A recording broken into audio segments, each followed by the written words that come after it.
আমি 3টে নাগাদ বাড়ি ফিরে দেখলাম তুই নেই, বেরিয়ে গেছিস। মাকে জিজ্ঞেস করলাম কখন বেরিয়েছিস, মা বললো জানে না, ঘুমিয়ে গেছিল। তার মানে তোর সাথে আর আমার দেখাই হয়নি সেদিন? না, হয়নি। তোর বোধহয় মনে নেই দেবু, চিরাগ মারা যাবার প্রায় 2 সপ্তাহ আগে থেকে আমাদের দেখা করা, কথা বলা সব বন্ধ ছিল।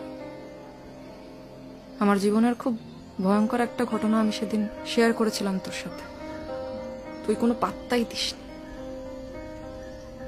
নেশা বন্ধ করিসনি চিরাগের সাথে, ব্যাপারটা বিয়ের কথা পর্যন্ত টেনে নিয়ে গেছিলি। ঠিক করেছিলি আমার সাথে। আমি কি করতাম মায়া, চিরাগ ছাড়া আমার জীবনে আর কেউ ছিল না।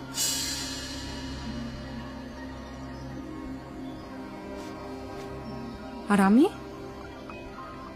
আমিও ছিলাম না। না,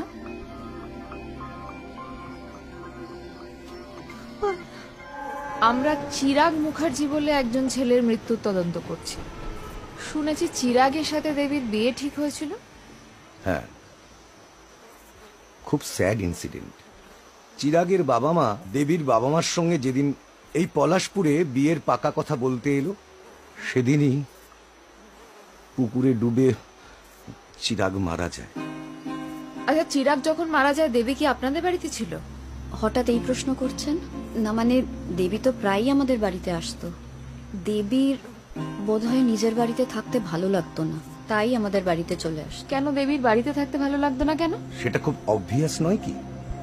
দেবীর বাবা মার সঙ্গে দেবীর বয়সের ডিফারেন্সটা তো আপনারা নিজের চোখেই দেখেছেন।